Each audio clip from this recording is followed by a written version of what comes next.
नमस्ते दोस्तों, आज से हम साथ में निवेश की बुनियाद सीखेंगे स्टेप बाय स्टेप। शेयर या क्रिप्टो का चार्ट देखने से पहले वो फाउंडेशन जरूरी है जो हर भारतीय इन्वेस्टर को पता होनी चाहिए। बिगिनर हो तो भी बिल्कुल ठीक है। आज लेसन 1 का विषय है पैसा और इन्फ्लेशन, क्यों सिर्फ बैंक में पैसे रखने से धीरे धीरे नुकसान होता है।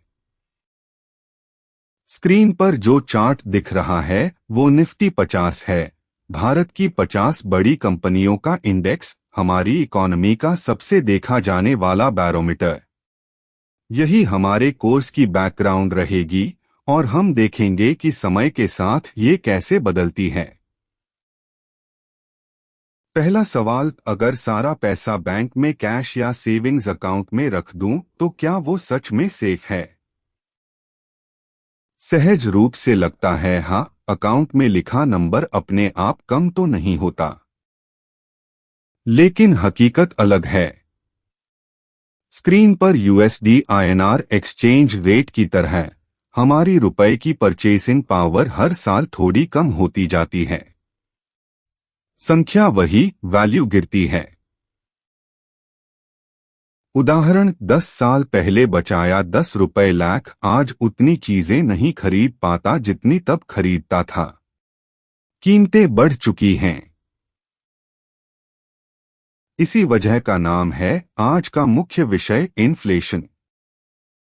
इन्फ्लेशन का मतलब है सामान्य कीमतों का लगातार बढ़ना। इकोनॉमी बढ़ती है, समय बीतता है और सामान सेवा की कीमतें ऊपर चढ़ती रहती हैं। रोज का उदाहरण देखिए।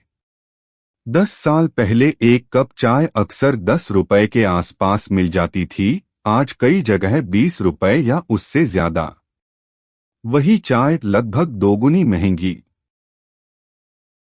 नतीजा, उसी 100 रुपए से पहले जितने कप आते थे अब कम आते हैं।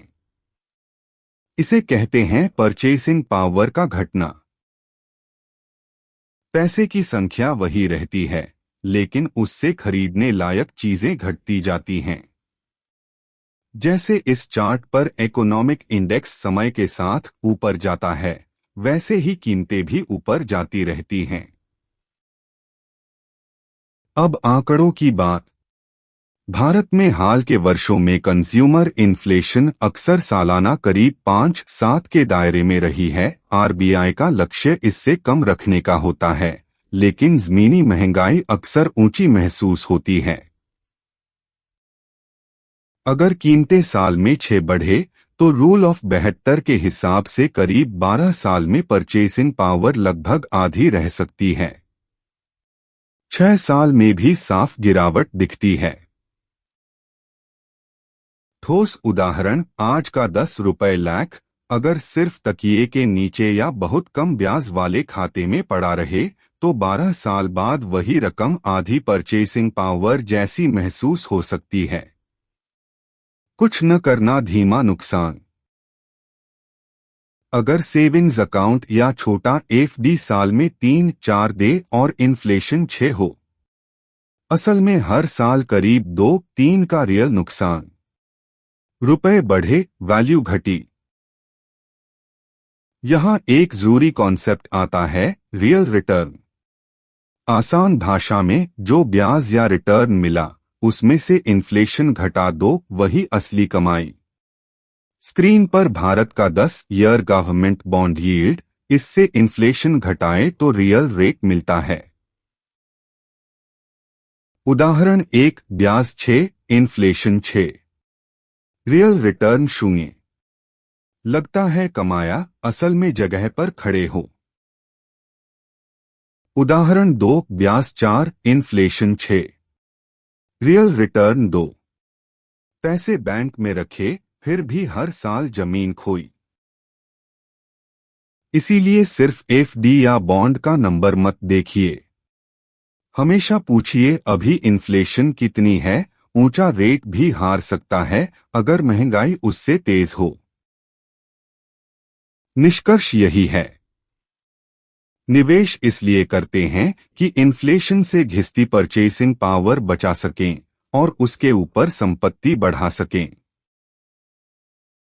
भारत में बहुत से लोग इसी सफर की शुरुआत डीमैट खाते से करते हैं और इक्विटी म्यूचुअल फंड में सिप चलाते हैं। कुछ टैक्स सेविंग के लिए ELSS भी देखते हैं। मकसद एक इन्फ्लेशन से तेज रियल ग्रोथ।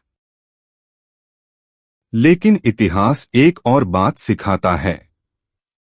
स्क्रीन का जैसा वॉलेटिलिटी इंडेक्स याद दिलाता है, रिटर्न के साथ हमेशा रिस्क आता है। ज्यादा उतार चढ़ाव, बड़ा मुनाफा भी संभव, बड़ा नुकसान भी। पूंजी गारंटीड और सालाना 20 गारंटीड, ऐसा वादा सुने तो लाल बत्ती समझिए। ये घोटाले की भाषा है। ऊंचा रिटर्न हमेशा ऊंचे रिस्क की कीमत है।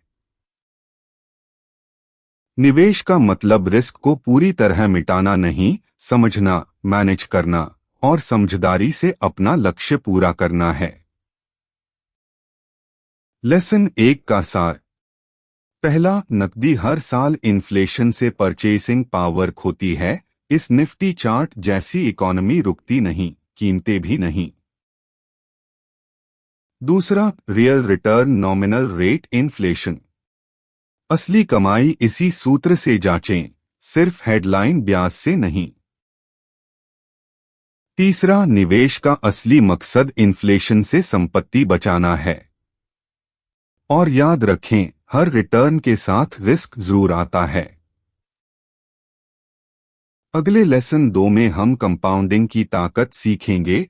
छोटा सिप समय के साथ कैसे हिमस्खलन को बढ़ता है। गणित आपको चौंकाएगा। अगर ये लेक्चर काम आया हो तो सब्सक्राइब और लाइक जरूर करें। सवाल कमेंट्स में लिख सकते हैं। ये कोर्स सिर्फ शिक्षा के लिए है। यहाँ कोई इन्वेस्टमेंट एडवाइस या खरीद बेच का निर्देश नहीं है।